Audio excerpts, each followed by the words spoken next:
والله الناس مهما خليني على الدنيا انتمادي، لا نصيته ينجلي همي لو انه زاد همه.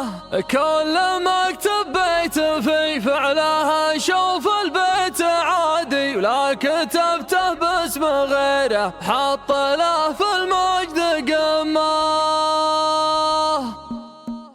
الهوى جيش التمادى والفكر يقصد عنادي، والطرق تودي الشعر ويرجع دون ذمه. ودي اني ما اخذت الشعر غايه من مرادي، قبل اشوف ان الحنش مظهر علينا الجديد والحصري الشعر في ساحة الشعر هادي المحادي، شاعر ما فيه زمه لو قصيده فيه زمه. العمر فرصه وانا يدي على قدحة زنادي، يغتنمها ولا جبت في قدحة زنادي مطمه. اقبل السود الليال ومنتطي صهوة الجوادي، ولا شكيت من الليال السود ولا المدلمه. كيف بشكي في زماني كيف مهنا في رقادي، قام عبد الله حزامي في المواقف والله الناس مهما خليني على الدنيا امتمادي، لا نصيته ينجلي همي لو انه زاد همه.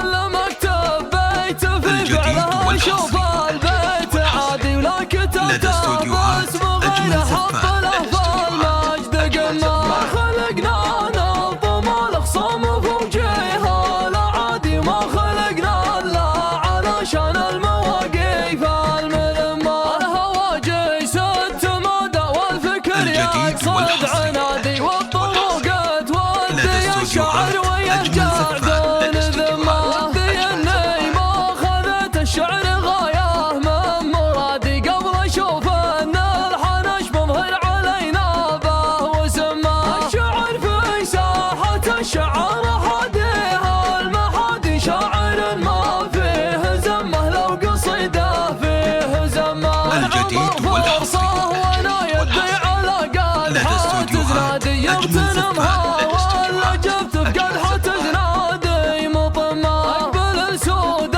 الليال ومنتطي صهوة الجوادي، ولا شكيت من الليال السود ولا المدلمه. كيف بشكي في زماني كيف مهنا في رقادي، الجديد والحصري حزامي في المواقف لدى استوديوهات أجمل زفات ما خليني على الدنيا امتمادي، لا نصيته ينجلي همي لو انه زاد همه. كل مكتب بيت في فعله شوف البيت عادي، ولا كتبته 00 966 530 400 459.